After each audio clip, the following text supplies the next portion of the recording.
Good morning students. स्वागत है आप सबका आज की इस क्लास में।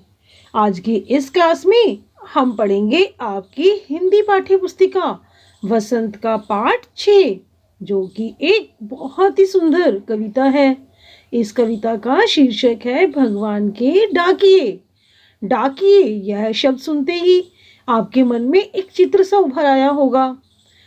कैसा कि खाकी कपड़े पहने कोई व्यक्ति है, उसके कंधे पर एक बड़ा सा बैग है और उस बैग में पत्र है, और वह व्यक्ति अर्थात पोस्टमैन या डाकिया उस बैग में से पत्रों को निकालकर, संदेशों को निकालकर इधर से उधर पहुंचाता है। ये तो हुए हमारे पोस्टमैन, हमारे डाकियों की बात। किंतु जिन ईश्वर ने पूरी सृष्टि की रचना की है, उनके भी एक डाकिए हैं, उनके भी अपने पोस्टमैन हैं। और उनके पोस्टमैन, उनके डाकिए कौन हैं? पक्षी और बादल। उनके डाकिए, उनके पोस्टमैन पक्षी और बादल बिना किसी भेदभाव के संदेशों को इधर से उधर पहुंचाते हैं। कैसे? आइए जाने। इस कविता को पढ़कर हम ये सब जानेंगे। पक्षी और बादल ये भगवान के डाकिए हैं, जो एक देश से दूसरे महादेश को जाते हैं। हम तो समझ नहीं पाते हैं, मगर उनकी लाई चिट्ठियां पेड़, पौधे, पानी और पहाड़ बाँचते हैं। क्या अर्थ है इसका? पक्षी और बादल ये कौन है? ये भगवान के डाकिए हैं।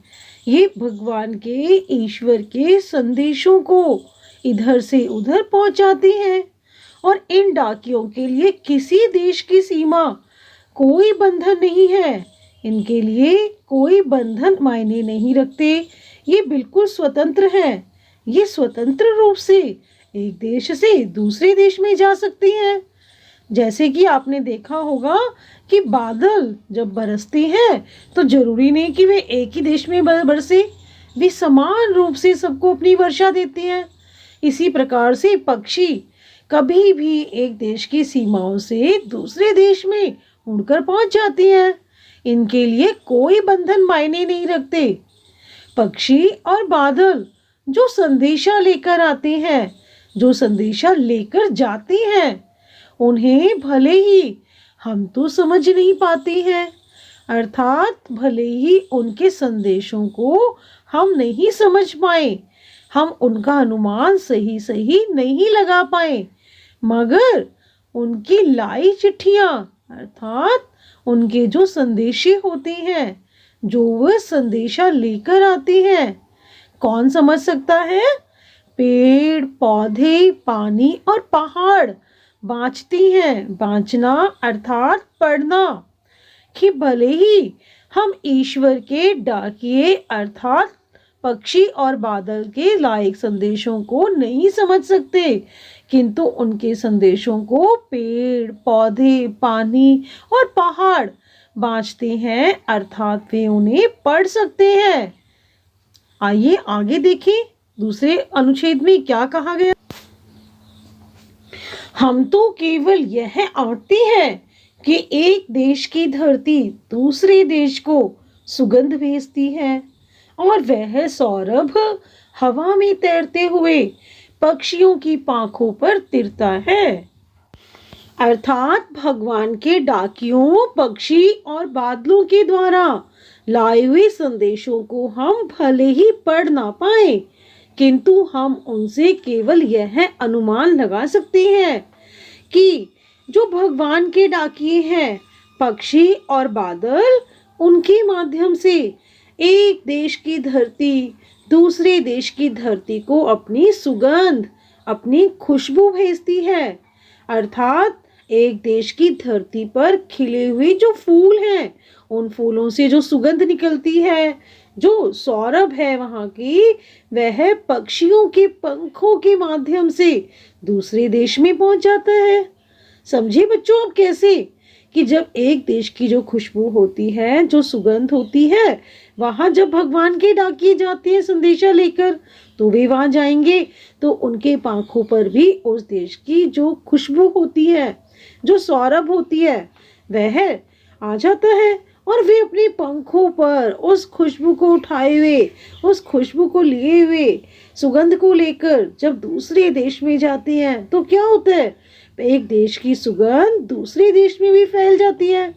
अर्थात हमें ऐसा लगता है कि जो ये भगवान के डाकिए हैं, पक्षी हैं, बादल हैं, वे दूसरे देश का संदेशा, दूसरे देश की सुगंध हमारे लिए लेकर आए हैं। और हम भले ही उनके संदेश को ना समझ पा रहे हो, किंतु वे हमें क्या संदेशा दे रहे हैं, वे हमें एकता और सद्भावना का संदेश दे रहे हैं। वे हमें यह संदेश देने का प्रयास कर रहे हैं कि जो प्रकृति की चीजें है, ईश्वर की जो देन है, वह सभी के लिए समान रूप से है।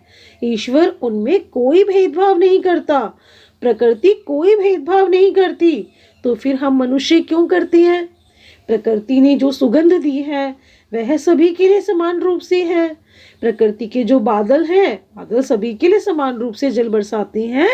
क्या कभी आपने ऐसा देखा है कि एक जगह पर तो वर्षा हो जाए और दूसरी जगह पर वर्षा ना हो? ऐसा नहीं हो सकता।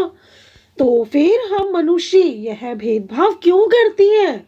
यही संदेशा, यही शिक्षा प्रकृति के डाकिए, पक्षी और बादल हमें देने का प्रयास करते हैं। आइए आगे पढ़े।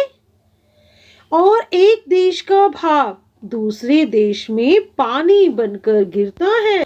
क्या अर्थ है इसका? कि यह तो हम सभी जानते हैं कि जब वर्षा का पानी धूप से वाष्पीकृत होता है तो वह बादल बनकर ऊपर चला जाता है।